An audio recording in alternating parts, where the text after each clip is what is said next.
The fallout from the Republican Party's statement calling the violence on January 6 nothing more than legitimate political discourse continues to grow.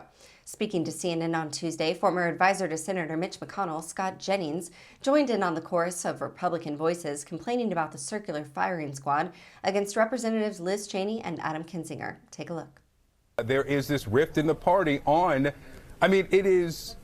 it's unbelievable that the video we watch can in any way be described as a legitimate political discourse, and you've got some people defending that now. What does this mean for your party as you try to convince people in this country to give you majorities in the House and Senate?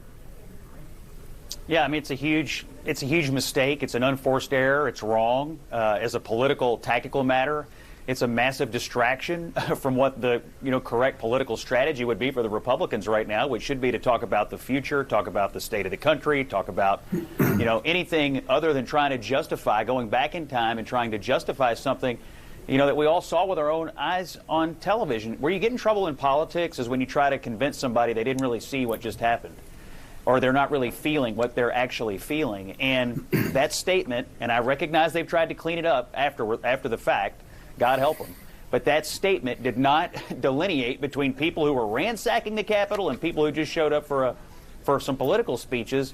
And the idea that you would be able to convince anybody that we didn't see what we all saw is ludicrous. And so it was a major mistake, and I'm glad some Republicans, especially in the Senate, have called them out for such. And Joe, you're one of the people who's called them out on paper. You were one of 140 Republicans who sent a letter saying that, of course, violence like that isn't political discourse. I'll read a portion of your letter. History will mark this censure as a turning point for the RNC, a time of choosing between civility and patriotism on the one hand and conspiracy and political violence on the other. I think so often we see something that seems shocking and we think it's a tipping point or a turning point. What makes you think, Joe, that this one really is? It won't be, Allison. It won't be a turning point. Look, I'm proud to have signed that letter, but I'm a former congressman. The problem with that letter, Allison, is there are too many formers. There aren't enough current. The current Republicans generally keep their damn mouths shut.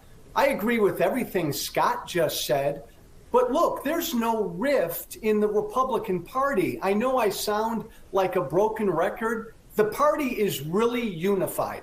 The party base is really unified. And most of the rest of the world just doesn't get that. This is Trump's party. I'm done, Allison. I'm done with defining moments. The hell with defining moments. We're miles past those.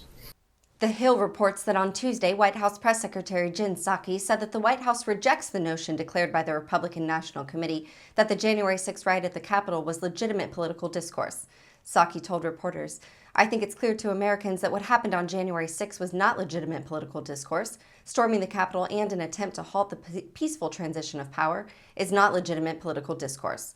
Neither is attacking and injuring over 140 police officers, smashing windows, and defiling offices.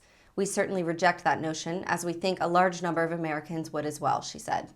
Psaki noted that some Republicans and former officials in the Trump administration also have rejected that characterization, saying, "It's telling to all of us that some leading Republicans have rejected that characterization, including the former president's national security advisor and the chief of staff to former vice president, who, as he put it, had a front row seat that day as rioters chanted for the former vice president to be hanged," she said. RNC Chairwoman Ronna McDaniel has since appeared to try to clarify the statement, saying in a statement that Kinzinger and Cheney were involved in persecuting citizens engaged in legitimate political discourse. But that had nothing to do with violence at the Capitol, she said. Thank you for watching. Please be sure to visit us at rawstory.com. And if you'd like to see more of the Raw Report, please like and subscribe and join others who like their news raw too.